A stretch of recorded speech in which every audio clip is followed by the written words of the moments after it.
صل على سيدنا ومولانا محمد وعلى بسم اللہ الرحمن الرحیم۔ السلام علیکم ناظرین و سامعین کرام۔ پروگرام یاد الہی دیکھنے کے لیے، یاد الہی کے سابقہ تمام پروگرامز دیکھنے کے لیے، بالخصوص وظائف دیکھنے، سننے، جاننے اور پڑھنے کے لیے آپ ہمارے یوٹیوب چینل یاد الہی YAADE_ILAHI یوٹیوب چینل یاد الہی کو سبسکرائب بھی کیجئے، لائک بھی کیجئے، کمنٹس بھی کیجئے، تاکہ یاد الہی کے مختلف پروگرامز اور وظائف سے آپ مکمل رہنمائی حاصل کر سکیں۔ اسی طرح فیس بک پیج یاد الہی پر بھی آپ پروگرام یاد الہی دیکھ سکتے ہیں۔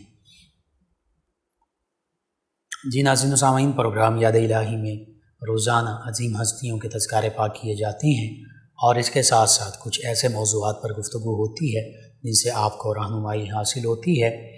آج سلسلہ چشتیہ صابریہ کے پیشوا حضرت سید علاء الدین علی احمد صابر رحمہ اللہ آپ کے تذکارے خیر ہوں گے۔ اس سے پہلے کتاب الشفا سے آج کا خاص وظیفہ، جسمانی درد کا روحانی علاج، پسلی کے درد کا، سینے کے درد کا، کمر کے درد کا روحانی علاج۔ اگر کسی کو جسم کے کسی حصے میں درد ہو، بالخصوص پسلی، سینے، کمر یا سر میں درد ہو، تو دوسرا شخص باوضو ہو کر اس کی درد والی جگہ پر 7 مرتبہ خالی انگلی سے یا اللہ یا اللہ، خالی انگلی سے بغیر سیاہی کے لکھے اور دن میں 7 مرتبہ اس عمل کو دہرائے، یعنی 7 مرتبہ دن میں انگلی کے ساتھ یا اللہ لکھے، انشاءاللہ درد ختم ہو جائے گا۔ یعنی سینے میں درد ہے یا کمر میں، پسلی وغیرہ میں، سر میں درد ہے تو اللہ تعالیٰ کا اسم ذات، اسم جلالت یا اللہ انگلی کے ساتھ لکھے اور دم بھی کر دے، پھونک بھی مار دے انشاءاللہ، اور 7 دن میں 7 مرتبہ یہ عمل کرے انشاءاللہ۔ جیسا بھی درد ہوگا اللہ سبحانہ وتعالیٰ کے اسم مبارکہ کی برکت سے، اسم ذات، اسم جلالت کی برکت سے وہ درد جاتا رہے گا، درد ختم ہو جائے گا، رفع ہو جائے گا۔ تو عام طور پر بعض کا جسمانی درد، سر کا درد، سینے کا درد، کمر کا درد، پسلی کا درد محسوس ہوتا ہے تو اس موقع پر لازمی کیجئے۔ اور ویسے بھی اللہ تعالیٰ کا اسم مبارک یا اللہ پڑھ کر ویسے بھی دم کیا جا سکتا ہے، پانی پر دم کر کے پانی بھی پیا جا سکتا ہے، جس طریقے سے بھی آپ کریں، جیسے ضروری ہو، مناسب سمجھیں، ضرور یہ عمل کیجئے اللہ تعالیٰ پر کامل یقین رکھتے ہوئے۔ انشاءاللہ ہر قسم کے درد سے اللہ تعالیٰ شفا عطا فرمائے گا۔ آپ کو ضرورت ہے، ضرور اپنے معمول کا حصہ بنائیے، اپنے اوراد و وظائف میں شامل کیجئے، اپنے اعزاء، اقرباء، رشتہ دار، دوست، احباب، پڑوسی، محلے دار، امت مسلمہ تک پہنچائیے۔ میرے، آپ کے، ہمارے بتانے سے اگر کسی بھی ہمارے مسلمان بھائی، مسلمان بہن، مسلمان فرد کا فائدہ ہوتا ہے، انشاءاللہ یہ ہمارے لیے دین و دنیا آخرت میں بھلائی، فائدے، نجات اور شفا کا باعث ہوگا۔ اللہ سبحانہ وتعالی ہمیں آسانیاں عطا فرمائے، ہمیں آسانیاں بانٹنے والا بنائے، مشکلات سے ہماری حفاظت فرمائے، آمین۔ جی ناظرین و سامعین، حضرت سید علی احمد علاء الدین صابر پیا رحمۃ اللہ تعالی علیہ اولیاء کاملین صالحین میں بہت بلند مقام و مرتبے کے حامل ہیں۔ سلسلہ چشتیہ صابریہ، اس کے آپ رہنما ہیں، پیشوا ہیں، راہبر ہیں، اور آپ ہی کی نسبت سے یہ سلسلہ چشتیہ صابریہ کہلاتا ہے۔ اولیاء اللہ کی عظمت، رفعت اور شان قرآن مجید فرقان حمید میں بارہا بیان ہوئی۔ یہ وہ عظیم ہستیاں ہیں جو نفس مطمئنہ، نفس راضیہ، مرضیہ کے حامل ہوتے ہیں۔ اللہ سبحانہ وتعالی نے اولیاء اللہ، یہ لفظ ولی کی جمع ہے اولیاء،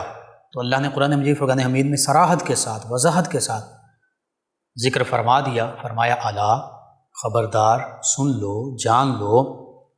متنبہ ہو جاؤ، غور کرو، ان اولیاء اللہ، بے شک جو اولیاء اللہ ہیں، جو اللہ کے دوست ہیں، اللہ کے محبوب مقرب بندے ہیں، لا خوف علیہم، ان پر کسی قسم کا کوئی خوف نہیں، ولا هم یحزنون، اور یہ غمگین بھی نہیں ہونے والے۔ یہ اولیاء اللہ کی شان ہے کہ اللہ تعالیٰ تاکید کے ساتھ، تنبیہ کے ساتھ اور حرف تحقیق کے ساتھ انا، کہ بے شک، اور الا، سن لو، غور سے سنو کہ بے شک اولیاء اللہ یعنی اللہ کے محبوب مقرب بندے، اللہ کے دوست، اللہ تعالیٰ نے ان کو یہ شان دی ہے کہ انہیں کسی قسم کا کوئی خوف نہیں ہوتا، انہیں اللہ کے سوا کسی کا خوف لاحق نہیں ہے، نہ یہ کسی ظاہری طاقت والے بندے سے ڈرتے ہیں، نہ یہ حکمرانوں سے خوف رکھتے ہیں، نہ انہیں اس دنیا میں کسی قسم کا خوف ہے، نہ کل روز محشر کوئی خوف ہوگا سوائے خشیت الہیہ کے، کیونکہ جو اللہ سے ڈرتا ہے پھر وہ کسی اور سے نہیں ڈرتا، اور جو اللہ سے نہیں ڈرتا تو پھر وہ ہر ایک چیز سے ڈرتا ہے۔ اور پھر فرمایا کہ یہ غمگین بھی نہیں ہوتے اور نہ یہ غمگین ہوں گے، اس دنیا میں بھی انہیں کوئی غم لاحق نہیں، اور کل روز محشر بھی یہ غمگین نہیں ہوں گے۔ اور پھر فرمایا اولیاء اللہ کون ہیں، آگے وضاحت فرما دی، الذین آمنوا، جو ایمان والے ہیں، کامل ایمان والے، یہ اولیاء اللہ ہیں، وکانوا یتقون، اور جو پوری زندگی تقوی، خشیت الہی، پرہیزگاری اختیار کیے رکھتے ہیں، جن کی زندگی تقوی سے مزین ہوتی ہے، فرمایا یہ اولیاء اللہ ہیں۔ ایمان کامل والے اور تقوی والے، یہ دو کم از کم خصوصیات اللہ نے ان آیات بینات میں ارشاد فرمائیں کہ جو علم کی بنا پر ایمان بھی رکھتے ہیں اور اعمال صالحہ کی بنا پر تقوی کے پیکر بھی ہیں۔ اور پھر ان کے لیے خوشخبریاں کیا ہیں، ان کے لیے بشارتیں کیا ہیں، اللہ تعالیٰ کی طرف سے انعامات کیا ہیں، فرمایا لہم البشریٰ فی الحیات الدنیا و فی الآخرہ، ان کی دنیاوی زندگی میں بھی ان کے لیے بشارتیں ہی بشارتیں، خوشخبریاں ہی خوشخبریاں، اور آخرت میں بھی ان کے لیے خوشخبری ہے، بشارت ہے، اللہ کے انعامات ہیں۔ پھر اللہ نے فرمایا لا تبدیل لکلمات اللہ، اللہ کے یہ فیصلے، اللہ کے یہ کلمات، یہ باتیں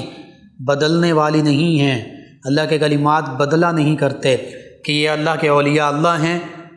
یہ اللہ کے مقرب بندے ہیں، محبوب بندے ہیں، دوست ہیں، تو یہ بات بدلنے والی نہیں ہے کہ کوئی کہے کہ یہ اللہ کے ولی نہیں ہے، اور یہ خوف بھی نہیں رکھتے کسی کا اللہ کے سوا، اور نہ یہ غمگین ہوتے ہیں، تو یہ اللہ کے کلمات بھی بدلنے والے نہیں ہیں، اور یہ ایمان کامل والے بھی ہیں، تقوی کے پیکر بھی ہیں، تو یہ باتیں بھی بدلنے والی نہیں، اور دنیا و آخرت میں ان کے لیے بشارتیں ہی بشارتیں۔ تو اللہ تعالیٰ فرما رہا کہ اللہ کے فیصلے، اللہ کی باتیں، اللہ کے کلمات بدلتے نہیں۔ اور پھر فرمایا کہ یہی سب سے بڑی کامیابی، ذالک هو الفوز العظیم۔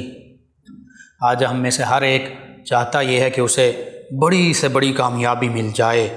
لیکن اللہ فرما رہا کہ جو اللہ کے محبوب بن جاتے ہیں، اللہ کے دوست بن جاتے ہیں، اللہ کے ولی بن جاتے ہیں، اللہ کے مقرب بندے بن جاتے ہیں، تو پھر وہ سب سے بڑی کامیابی اور عظیم کامیابی پا لیتے ہیں۔ اور صحیح بخاری کی حدیث مبارکہ، حدیث قدسی، کہ جس کے مطابق فرمایا گیا، اللہ سبحانہ وتعالی فرماتا ہے، نبی کریم صلی اللہ علیہ وآلہ وسلم نے فرمایا کہ اللہ فرماتا ہے جو میرا بندہ فرائض کے بعد نفلی عبادات،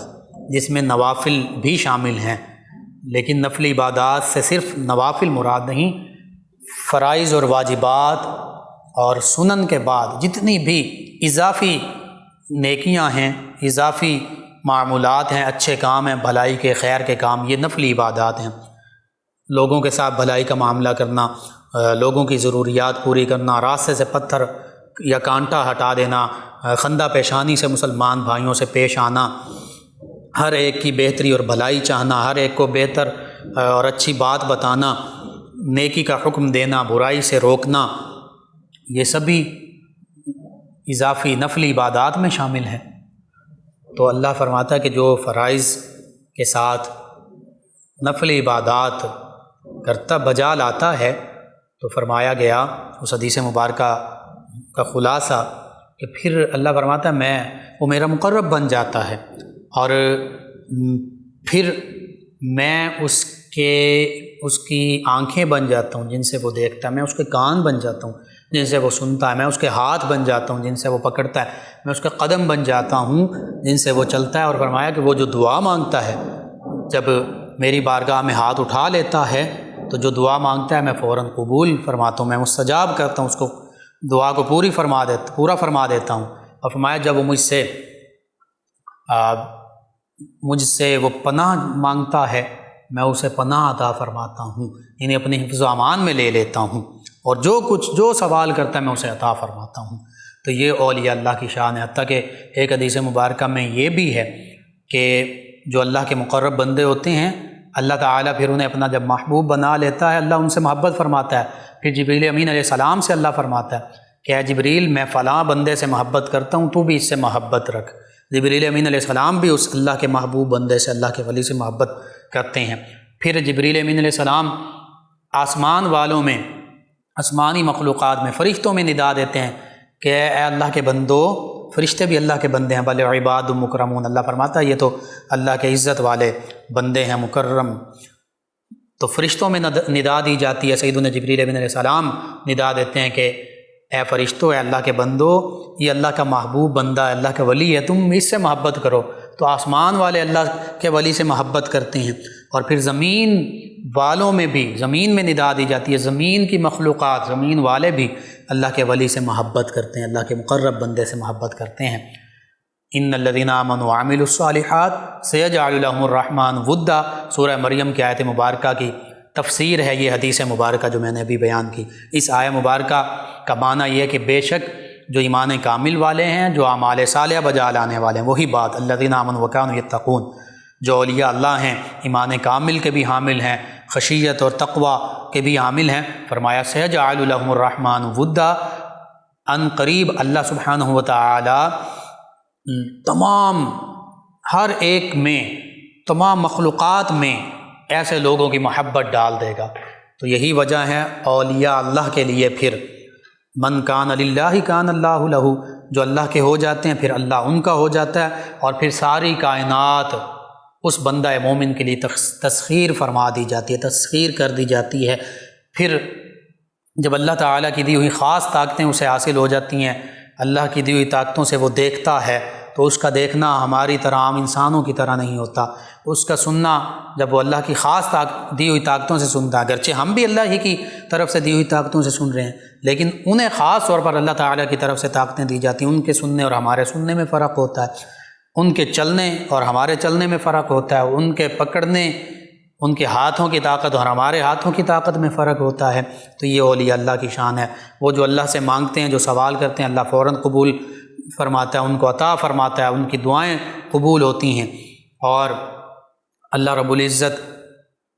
ان کو راضی رکھتا ہے، اس دنیا میں بھی آخرت میں بھی انہیں اپنی رضا عطا فرمائے گا۔ یہ اولیاء اللہ کی شان ہے،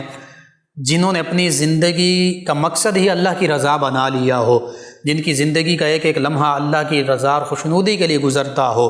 پھر اللہ سبحانہ و تعالی ان کی رضا پوری فرماتے ہیں۔ پھر اللہ تعالی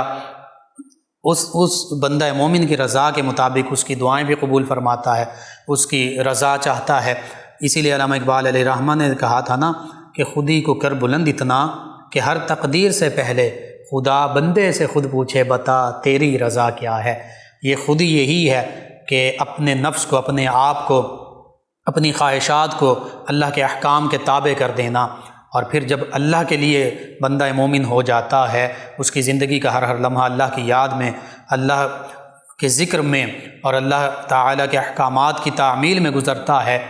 تو پھر یہ کائنات اس کے لیے مسخر ہو جاتی ہے۔ اور حقیقت یہ ہے کہ کائنات کی ہر چیز اللہ سبحانہ و تعالیٰ نے انسان کے لیے، بندہ مومن کے لیے پیدا فرمائی ہے، اور بندہ مومن کو اپنے لیے پیدا فرمایا ہے۔ وما خلقت الجن والانس الا لیعبدون۔ اور انبیاء کرام علیہم السلام، صحابہ کرام علیہم رضوان، اہل بیت کرام علیہم رضوان، تابعین اعظام، تبع تابعین اعظام علیہم رضوان، یہ بھی اولیاء اللہ ہیں، اور ان کے بعد درجہ بدرجہ امت کے جو اولیاء اللہ ہیں ان کو اللہ سبحانہ وتعالی نے یہ شان عطا فرمائی کہ ان کے لیے ساری کائنات ہی مسخر ہو گئی۔ انہی میں حضرت سید علی احمد علاء الدین صابر کلیری رحمۃ اللہ تعالی علیہ آپ بھی شامل ہیں۔ آپ کے خاندانی پس منظر کا ذکر کیا جائے تو والد گرامی کی طرف سے آپ حسنی سادات کے میں سے ہیں، اور حضور غوث اعظم رضی اللہ عنہ کے پڑ پوتے ہیں آپ۔ اور اس حوالے سے سلسلہ نسب کا جو ذکر کیا گیا وہ یوں: سید علاء الدین علی احمد صابر بن سید عبد الرحیم، کسی نے سید عبداللہ بھی لکھا آپ کے والد گرامی کا نام، بن سید عبد السلام بن سید سیف الدین بن سید عبد الوہاب بن حضور غوث اعظم رضی اللہ تعالی عنہ۔ یہ 4-5 پشتوں کا ذکر کیا۔ کچھ نے یوں ذکر کیا کہ آپ کے دادا جان وہ سید عبد الوہاب رضی اللہ عنہ تھے جو حضور غوث اعظم رضی اللہ عنہ کے صاحبزادے ہیں، تو یوں حضور غوث اعظم رضی اللہ عنہ آپ کے پردادا ہوئے۔ تو یوں آپ حسنی بھی ہیں، حسینی بھی ہیں، گیلانی بھی ہیں، سادات کرام میں سے ہیں والد گرامی کی طرف سے۔ اور والدہ ماجدہ آپ کی جو ہیں بی بی ہاجرہ رحمہ اللہ علیہا، یہ سید حضرت بابا فرید الدین گنج شکر رحمۃ اللہ تعالی علیہ کی سگی ہمشیرہ ہیں، یعنی فاروقی النسل ہیں، سیدنا عمر فاروق اعظم رضی اللہ عنہ کی اولاد پاک میں سے ہیں۔ تو والد گرامی سید احمد صابر پی علیہ رحمہ کے، وہ سیدنا علی المرتضیٰ سیدہ فاطمہ الزہرا رضی اللہ عنہما نبی کریم صلی اللہ علیہ وآلہ وسلم کی اولاد پاک میں سے، اور والدہ ماجدہ جو ہے وہ سیدنا عمر فاروق اعظم رضی اللہ عنہ کی اولاد پاک میں سے۔ تو علوی نسبت بھی ہے، حسنی حسینی نسبت بھی ہے، اور پھر فاروقی نسبت بھی ہے۔ کیسی خوبصورت نسبتیں حضرت سید علی احمد صابر پی علیہ رحمہ آپ کی ذات میں اللہ تعالیٰ نے رکھی۔ آپ کی ولادت باسعادت کے حوالے سے ملتا ہے کہ جمعرات کے دن 19 ربیع الاول 592 ہجری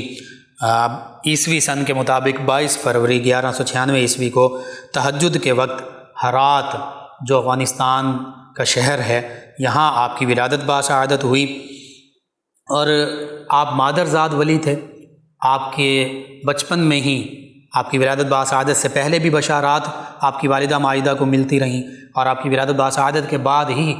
مختلف کرامات کا ظہور شروع ہوا۔ آپ کی والدہ ماجدہ فرماتی ہیں کہ سیدنا علی المرتضیٰ کرم اللہ وجہ کریم کی مجھے زیارت ہوئی تو آپ نے فرمایا کہ اپنے بیٹے کا نام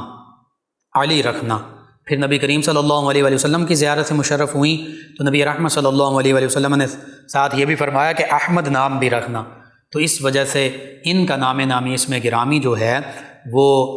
نبی کریم صلی اللہ علیہ وآلہ وسلم اور سیدنا علی المرتضیٰ کرم اللہ وجہ الکریم ان کی نسبت سے علی احمد رکھا گیا۔ آپ کے حوالے سے یوں ملتا ہے کہ ولادت باسعادت کے بعد آپ جب دودھ نوش فرماتے تو ایک دن دودھ نوش فرماتے، ایک دن دودھ نوش نہ فرماتے، یہ پہلے سال۔ دوسرا سال جب آیا تو ایک دن دودھ نوش فرماتے اور 2 دن دودھ نوش نہ فرماتے، یعنی ایک دن روزہ رکھتے پہلے سال اور ایک دن روزہ نہ رکھتے، دوسرے سال 2 دن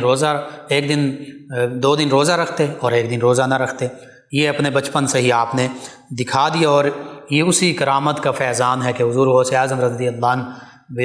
ماہ رمضان المبارک میں آپ کی ولادت باسعادت ہوئی تو حضور غوث اعظم رضی اللہ عنہ روزے سے ہوتے، یعنی سحری کے وقت دودھ نوش فرماتے اور پھر افطاری کے وقت اور افطاری کے بعد دودھ نوش فرماتے، پورے دن میں دودھ نوش نہ فرماتے۔ تو یہ حضور غوث اعظم رضی اللہ عنہ کا فیضان بھی آپ کو حاصل ہو رہا ہے۔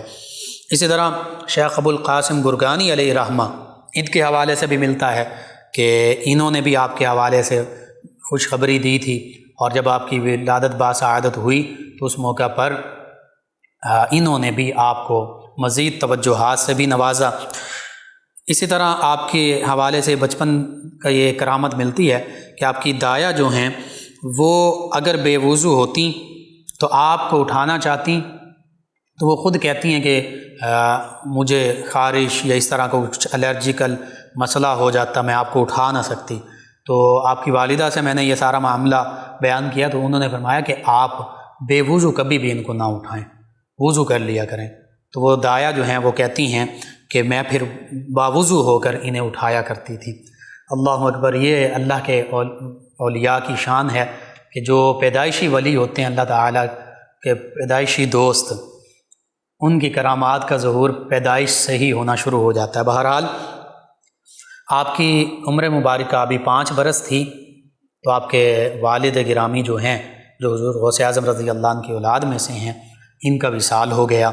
اور پھر اس حوالے سے یہ بھی ملتا ہے کہ ابھی آپ کی عمر مبارکہ 4 برس تھی تو جب آپ نے عربی زبان اور فصیح زبان بولنا شروع کی تو سب سے پہلا کلمہ جو آپ کی زبان سے نکلا وہ یہی تھا، لا موجود الا اللہ، کہ اللہ کے سوا اللہ ہی حقیقت میں واجب الوجود ہے، اللہ ہی کائنات میں موجود ہے۔ تو آپ کے والد گرامی نے جب یہ سنا، جب آپ علی احمد صابر پیر علیہ رحمہ کی عمر مبارکہ صرف 4 برس تھی، تو بڑے خوش ہوئے اور خوشی میں فرمایا کہ میرا بیٹا اللہ کا مقرب بندہ ہے کہ اس کی زبان سے جو پہلا لفظ نکلا وہ اللہ کے وجود پر دلالت کر رہا ہے، اللہ کی موجودگی کا انہوں نے اس بات کیا، اظہار کیا کہ اللہ ہی اللہ ہے، اللہ ہی کی قدرت کاملہ پوری دنیا میں کار فرما ہے، پوری کائنات میں کار فرما ہے۔ بہرحال والد گرامی سے بھی ابتدائی جو بچوں کی تعلیم و تربیت کا معاملہ ہوتا ہے، ابتدائی تعلیم کا معاملہ ہوتا ہے، والد گرامی سے شروع کیا، پھر والدہ ماجدہ، پھر اپنے علاقے میں، اور پھر 8 یا 11 برس کی عمر کا ذکر ملتا ہے کہ اتنی عمر تھی چونکہ آپ کے والد گرامی وہ 5 برس کی عمر میں وصال پا گئے، تو اب آپ کی والدہ ماجدہ آپ کو لے کر اپنے بھائی حضرت بابا فرید الدین گنج شکر رحمۃ اللہ تعالی علیہ ان کے پاس جودن، جو اس وقت وہ جودن کہلاتا تھا، موجودہ پاک پتن شریف، یہاں آئیں اور 8 برس کی عمر ہے، اپنے بیٹے کو اپنے بھائی کے سپرد کیا کہ آپ ان کی تعلیم و تربیت کا انتظام فرمائیں۔ تو حضرت بابا فرید الدین گنج شکر رحمۃ اللہ تعالی علیہ آپ خود فرماتے ہیں کہ علی احمد صابر اس نے تھوڑے ہی عرصے میں، بعض روایات میں یہ کہ 3 سال کے عرصے میں عربی، فارسی، تفسیر، حدیث، فقہ، اصول فقہ، علم معانی، بیان، جو اس دور کے علوم تھے رائج قرآن و سنت کو سمجھنے کے لیے، اور قرآن و سنت کے حوالے سے، فقہ کے حوالے سے، عربی زبان و ادب، فارسی زبان و ادب کے حوالے سے، صرف 3 سال کے قلیل عرصے میں آپ نے اخذ کر لیے۔ تو حضرت بابا فرید الدین رحمۃ اللہ تعالی علیہ آپ کی ذہانت اور فطانت کے حوالے سے بڑے خوش بھی ہوئے، اور پھر آپ حضرت سید علی احمد علاء الدین صابر پیر علیہ رحمہ حضرت بابا فرید الدین گنج شکر رحمۃ اللہ تعالی علیہ کے دست مبارکہ پر بیعت ہوئے، اور جب آپ کی والدہ ماجدہ علی احمد صابر پیر علیہ رحمہ کی حضرت بابا فرید الدین گنج شکر رحمۃ اللہ تعالی علیہ کے انہوں نے سپرد کیا، جو بابا فرید الدین رحمۃ اللہ علیہ کی ہمشیرہ ہیں، تو انہوں نے ساتھ یہ بھی کہا کہ میرے بیٹے کا آپ خیال رکھیے گا، تعلیم و تربیت، کھانے کے معاملات۔ تو بابا فرید الدین رحمۃ اللہ تعالی علیہ نے اپنی ہمشیرہ ہی کے سامنے حضرت سید علاء الدین علی احمد صابر پیر علیہ رحمہ اپنے بھانجے سے فرمایا کہ بیٹا یہ لنگر کا انتظام آپ کے ذمے ہے، لوگوں کو لنگر کھلانا ہے، لنگر کا سارا انتظام آپ نے کرنا ہے۔ مقصد یہ تھا کہ انہیں کسی قسم کی لنگر کھانے پینے کے حوالے سے، دیگر معاملات میں کوئی تنگی نہ ہو۔ اب حضرت علاء الدین علی احمد صابر پیر علیہ رحمہ، یہ لقب جو جہاں سے آپ کو ملا صابر، اس کے پیچھے جس واقعے کا ذکر ملتا وہ یہ، کافی عرصے تک، کچھ نے 12 سال کا بھی ذکر کیا کہ لنگر کا انتظام جو ہے وہ علاء الدین علی احمد صابر پیر علیہ رحمہ فرماتے رہے۔ کچھ عرصے بعد یا 12 سال بعد جب آپ کی والدہ ماجدہ دوبارہ آپ کو ملنے کے لیے آئیں تو دیکھا کہ آپ بالکل کانٹے کی طرح سوکھ چکے ہیں، جسم دبلا پتلا اور کمزور ہے۔ تو یہ معاملہ اپنے بھائی حضرت بابا فرید الدین گنج شکر رحمۃ اللہ تعالی علیہ کے سامنے پیش کیا کہ میرا بیٹا اتنا سوکھ گیا۔ بیٹے سے پوچھا کیا وجہ ہے، کھانا نہیں کھاتے تھے، لنگر نہیں کھاتے تھے؟ انہوں نے کہا نہیں۔ تو بڑا عجیب معاملہ۔ اب حضرت بابا فرید الدین گنج شکر رحمۃ اللہ تعالی علیہ نے اپنے بھانجے سے پوچھا علی احمد کیا وجہ ہے؟ آپ لنگر سے کھانا نہیں کھاتے تھے؟ تو انہوں نے عرض کیا کہ حضور بات یہ ہے کہ آپ نے مجھے لنگر کے انتظام کا اور کھانے کھلانے کا حکم دیا تھا، کھانا کھانے کا حکم نہیں دیا تھا، تو میں کیسے یہ خود لنگر سے کھانا کھا سکتا تھا؟ تو حضرت بابا فرید الدین گنج شکر رحمۃ اللہ تعالی علیہ آپ کے صبر پر انہوں نے آپ کو اس لقب سے نوازا اور آپ کے لیے کہا کہ علی احمد تو صابر ہے، اس وجہ سے آپ کا لقب جو ہے علی احمد صابر یہ مشہور ہو گیا۔ اور فرمایا کہ میں نے تو منع نہیں کیا تھا۔ بہرحال اس دوران حضرت خواجہ علاء الدین علی احمد صابر پی علیہ رحمہ کیسے پھر بسر اوقات کرتے تھے؟ آپ خود فرماتے ہیں کہ میں جنگل میں چلا جاتا، اللہ تعالیٰ کی قدرت کاملہ سے جو درختوں پر جو پتے ہوتے، جڑی بوٹیاں ہوتی، دیگر اللہ کی نعمتیں جو ہوتی، وہ کھا پی کر میں گزارا کیا کرتا۔ قربان جائیں ایسے ریاضات، ایسے مجاہدات ان ہستیوں نے کیے۔ اور حضرت سید علاء الدین علی احمد صابر پی علیہ رحمہ آپ بچپن ہی سے آپ کی کرامات کا ظہور، اور بچپن میں ہی آپ کے حوالے سے ملتا تھا کہ کھانا بہت کم کھاتے تھے، سوتے بہت کم تھے، اور گفتگو بھی بہت کم کرتے تھے، اکثر تنہا رہتے تھے، اور کئی دیگر بھی کرامات کا بچپن سے ظہور ہوا۔ نماز 5 وقت کی نماز کے بچپن ہی سے 5-7 سال کی عمر سے ہی پابند ہو گئے تھے، حتیٰ کہ تہجد 7 سال کی عمر سے تو تہجد پابندی سے پڑھنے لگے۔ قرآن کریم کی تلاوت، اللہ کی یاد میں مشغول رہنا، یہ بچپن کے معمولات ہیں۔ تو آپ سوچئے جب بابا فرید الدین گنج شکر رحمۃ اللہ تعالی علیہ کی خدمت میں آئے ہوں گے تو پھر عبادات، ریاضات، مجاہدات، ذکر الہی کا عالم کیا ہوگا۔ یہی وجہ ہے کہ آپ کثرت کے ساتھ اللہ کی یاد میں جب مشغول رہتے ہیں، وَاذْكُرِ اسْمَ رَبِّكَ وَتَبَتَّلْ إِلَيْهِ تَبْتِيلًا کے مطابق اللہ فرماتا ہے اپنے رب کے نام کا ذکر کرو، اپنے رب کے نام کو یوں یاد کرو، یوں اللہ اللہ کرو، یوں ذکر کرو کہ پھر ہر ایک سے تنہا ہو جاؤ۔ وَتَبَتَّلْ إِلَيْهِ تَبْتِيلًا، بالکل ہر چیز سے کٹ کر اللہ ہی کے ہو جاؤ۔ حضرت سید علی احمد علاء الدین صابر پی علیہ رحمہ کا یہی معاملہ تھا۔ اور پھر تھوڑا ہی عرصہ گزرا، حضرت بابا فرید الدین گنج شکر رحمۃ اللہ تعالی علیہ نے آپ کو دہلی کی خلافت عطا فرمائی، خلافت سے نوازا، خرقہ خلافت عطا فرمایا، سلسلہ چشتیہ کے حوالے سے آپ کی دستار بندی کی گئی اور خلافت لکھ کر دی گئی، خلافت نامہ۔ حضرت بابا فرید الدین گنج شکر رحمۃ اللہ تعالی علیہ کا معاملہ یہ تھا کہ آپ جسے بھی خلافت عطا فرماتے تو اپنے ایک خلیفہ جو عمر میں بزرگ تھے، جمال الدین ہانسوی علیہ رحمہ، ان کے پاس ملکہ ہانس، غالباً ضلع ساہیوال کا یا شاید اب ضلع اکاڑا کا یہ علاقہ ہو، یہاں بھیجا کرتے۔ حضرت خواجہ جمال الدین ہانسوی علیہ رحمہ کے پاس بھیجتے اور فرماتے کہ جس پر وہ مہر لگا دیں گے اس کو میری طرف سے خلافت ہے، جس کو وہ انکار کر دیں گے اس کی وہ خلافت منسوخ ہوگی۔ تو حضرت بابا فرید الدین گنج شکر رحمۃ اللہ تعالی علیہ نے حضرت علاء الدین علی احمد صابر پی علیہ رحمہ ان کو حضرت خواجہ جمال الدین ہانسوی علیہ رحمہ کے پاس ہانس میں بھیجا، خلافت نامہ لکھ کر، فرمایا کہ ان سے اس کی جو ہے اس پر مہر ثبت کروا لینا، یعنی ان سے بھی اجازت حاصل کر لینا۔ تو حضرت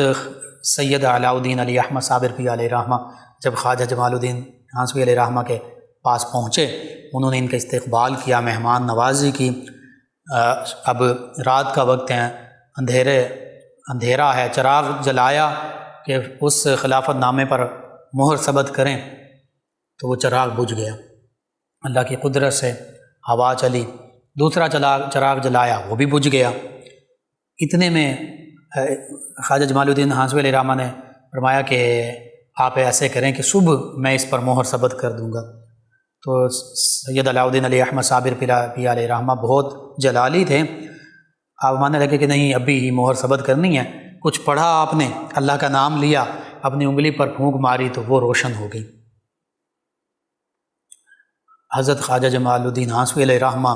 متعجب ہوئے، فرمایا کہ اتنا جلال، اور ساتھ ہی کہا کہ اب میں آپ کا یہ خلافت نامہ منسوخ کرتا ہوں، آپ تو اتنے جلال میں ہیں، آپ تو دہلی جائیں گے تو آپ تو دہلی کو بھی خاکستر کر دیں گے، جلا کر خاک راکھ کر دیں گے۔ بہرحال حضرت علاؤ الدین علی احمد صابر پیر علیہ رحمہ وہاں سے واپس پھر حضرت بابا فرید الدین گنجشکر رحمۃ اللہ تعالی علیہ کی بارگاہ میں حاضر ہوئے، سارا واقعہ بیان کیا۔ تو پھر حضرت بابا فرید الدین رحمۃ اللہ تعالی علیہ نے کلیر شریف کی خلافت اور ولایت آپ کو سونپی۔ اس پر پھر خواجہ جمال الدین ہانسوی علیہ رحمہ نے مہر بھی ثبت کی۔ اور کلیر شریف کے حوالے سے یہ ملتا ہے کہ حضرت خواجہ علاؤ الدین علی احمد صابر پیر علیہ رحمہ کے وہاں تشریف لے جانے سے کچھ سال پہلے ہی 40-50 سال 48 سال پہلے وہاں کے لوگوں نے اسلام قبول کیا تھا، اور وہاں پر بابا فرید الدین رحمۃ اللہ تعالی علیہ نے آپ کو خاص طور پر متعین فرمایا کہ وہاں کچھ لوگ جو ہیں وہ گمراہی میں مبتلا ہو چکے ہیں، کچھ غرور اور تکبر اختیار کیے ہوئے ہیں، تو آپ ان کو راہ راست پر لائیں۔ جب حضرت علاؤ الدین علی احمد صابر پیر علیہ رحمہ پاک پتن شریف سے کلیر شریف کی طرف روانہ ہوئے تو خواجہ شمس الدین ترک پانی پتی علیہ رحمہ یہ بھی آپ کے ساتھ تھے، اور یہ حضرت خواجہ علاؤ الدین علی احمد صابر پیر علیہ رحمہ کے مرید بھی ہیں، خلیفہ بھی ہیں، اور بس یہی آپ کے ہمیشہ ساتھ رہتے تھے، سفر میں، حضر میں، جلوت میں، خلوت میں، کسی اور کو تاب نہیں ہوتی تھی کہ وہ آپ کے ساتھ چلے۔ اس حوالے سے اس واقعے کا ذکر کرنا بھی مقصود ہے کہ جب آپ کی والدہ سید علی احمد صابر پیر علیہ رحمہ کی والدہ مائدہ حضرت بابا فرید الدین رحمۃ اللہ تعالی علیہ کے پاس دوبارہ آئیں تو آ کر کہا کہ اپنے بھانجے یعنی میرے بیٹے علی احمد کا عقد آپ اپنی صاحبزادی سے کر دیجئے۔ تو بابا فرید الدین رحمۃ اللہ تعالی علیہ نے پہلے منع فرمایا، جب بہن کا اصرار دیکھا تو آپ نے عقد کر دیا۔ سید علاؤ الدین علی احمد صابر پیر علیہ رحمہ کا عقد حضرت بابا فرید الدین رحمۃ اللہ تعالی علیہ کی صاحبزادی سے ہوا، جن کا نام خدیجہ رحمۃ اللہ تعالی علیہ بتایا جاتا ہے۔ تو جب علی احمد صابر پیر علیہ رحمہ اپنے کمرے میں تشریف لے گئے تو آپ چونکہ عالم استغراق میں رہا کرتے تھے، عالم جلال میں رہا کرتے تھے، اللہ کی یاد میں ہمیشہ محو رہتے، انوار و تجلیات کا نزول ہوا کرتا، اور آپ کے اندر بھی ایک جلالت کی کیفیت تھی۔ تو جب آپ نماز پڑھنے کے بعد، نوافل پڑھنے کے بعد، بعض روایت میں تہجد پڑھ کر اپنے کمرے میں تشریف لے گئے تو دیکھا کہ آپ کی زوجہ وہاں موجود ہیں، تو پوچھا اے اللہ کی بندی تو کون ہے؟ تو انہوں نے کہا کہ میں آپ کی زوجہ ہوں، آپ کی خدمت کے لیے حاضر ہوں۔ تو آپ نے فرمایا کہ مجھے اللہ کے سوا کسی کی ضرورت نہیں ہے، اور ایک جلالت والی نظر سے دیکھا تو روایت میں کہ وہ بے ہوش ہوئیں، گر پڑیں اور واصل باللہ ہو گئیں، اللہ کی بارگاہ میں حاضر ہو گئیں۔ اسی لیے غالباً بابا فرید الدین رحمۃ اللہ تعالی علیہ پہلے انکار فرما رہے تھے۔ بہرحال پھر حضرت علاؤ الدین علی احمد صابر پیر علیہ رحمہ آپ کلیر شریف روانہ ہوئے، وہاں کا جو حکمران تھا اس نے آپ کی ولایت کو بھی تسلیم کیا، آپ کے مقام و مرتبے کو بھی تسلیم کیا، لیکن جو وہاں کا قاضی تھا، وہاں کا جو جج تھا، جو ظاہری شریعت کے مطابق فیصلے دیا کرتا تھا، اس کے دل میں آپ کے بارے میں حسد پیدا ہو گیا کہ یہاں پر میری اتنی عزت ہے، میرا اتنا مقام و مرتبہ ہے، اور یہ یہاں پر آ گئے ہیں، اب لوگ ان کی طرف رجوع کریں گے، مجھے کوئی پوچھے گا بھی نہیں۔ تو بس اسی حسد میں اس نے بادشاہ کو اور لوگوں کو مختلف باتیں آپ کے بارے میں کرنا شروع کر دیں، یہاں تک کہہ دیا کہ یہ تو جادوگر ہیں۔ آپ اس پر بڑے خوش ہوئے، آپ نے فرمایا چلو اللہ تعالیٰ نے نبی کریم صلی اللہ علیہ وآلہ وسلم کی سنت کے مطابق میرے بارے میں بھی لوگوں سے کہلوا دیا کہ یہ جادوگر ہے، جیسے نبی کریم صلی اللہ علیہ وآلہ وسلم کے بارے میں لوگوں نے کہا تھا معاذ اللہ ثم معاذ اللہ کہ یہ ساحر ہیں، یہ جادوگر ہیں۔ بہرحال کلیر شریف سے باہر ایک طرف آپ نے قیام کیا، آپ مسجد میں تشریف لے جاتے نماز کے لیے، بالخصوص جمعۃ المبارک کی نماز کے لیے، تو لوگ آپ کو جگہ نہ دیتے۔ ایک دن یوں ہوا، جمعۃ المبارک کی ادائیگی کے لیے آپ تشریف لے گئے مسجد میں، تو آپ کو لوگوں نے یعنی وہ قاضی کی طرف سے ایسے پروپیگنڈا کیا گیا کہ لوگ آپ کو جادوگر کہنے لگے، جادوگر سمجھنے لگے، اور لوگ آپ سے بظاہر یوں نفرت کرنے لگے اور آپ کو برا بھلا کہتے۔ آپ کو جگہ نہ دی گئی تو آپ مسجد سے باہر تشریف لے آئے۔ غالباً قاضی نہیں، خطبہ جمعہ جو ہے وہ دیا، اور بعض روایت میں یوں ہے کہ خطبہ جمعہ دینے کے بعد، اور بعض روایت میں یوں ہے کہ سبھی لوگ سجدے میں تھے، تو آپ نے فرمایا کہ تو بھی مسجد کو مخاطب کر کے کہا کہ تو بھی سجدے میں چلی جا، تو بھی اللہ کی بارگاہ میں سجدہ ریز ہو جا۔ تو وہ مسجد گر گئی، لوگ وہاں پر جہاں بحق ہو گئے۔ بہرحال بعض مورخین نے اس واقعے کا انکار بھی کیا، انہوں نے کہا کہ ایسا نہیں ہو سکتا، لیکن بعض نے اس واقعے کا ذکر کیا۔ بہرحال حضرت علی احمد صابر پیر علیہ رحمہ کے حوالے سے یہ بالکل صحیح روایات میں موجود ہے، ملتا ہے کہ حضرت خواجہ شمس الدین ترک پانی پتی علیہ رحمہ یہ آپ کے ساتھ موجود رہا کرتے تھے، آپ کی خدمت سر انجام دیا کرتے تھے، اور یہ قاری قرآن بھی تھے، بڑی خوبصورت انداز میں قرآن کریم کی تلاوت کیا کرتے تھے۔ حضرت سید علی احمد صابر پیر علیہ رحمہ انہی سے قرآن مجید فرقان حمید کی تلاوت سنا کرتے تھے، اور اکثر جو ہے جذب کی استغراق کی کیفیت میں رہا کرتے تھے، اللہ کی یاد میں دنیا و مافیہ سے بے خبر، یعنی دنیا مافیہ کی طرف توجہ نہیں کرتے تھے، اللہ کی طرف توجہ ہوتی تھی، دنیا کی طرف آپ کی توجہ ہی نہیں ہوتی تھی۔ ہاں جب نماز کا وقت آتا تو آپ نماز لازمی پڑھا کرتے، اور اسی طرح بعض اوقات تھوڑا بہت کھانا بھی کھایا کرتے، اور فرماتے کہ اللہ کی ہم پر کرم ہے کہ ہم اللہ کے بندے ہیں، بندگی کرنے والے، نماز پڑھنے والے ہیں، اور اللہ وہ ہے جس کو کھانے کی حاجت نہیں ہے، ہم عبد ہیں، ہمیں کھانے کی بھی حاجت ہے چاہے تھوڑا سا ہی ہو۔ تو بہرحال آپ نے اپنے مرید اور خلیفہ شمس الدین ترک پانی پتی علیہ رحمہ کو اپنے عمر کے آخری حصے میں انہیں فرمایا کہ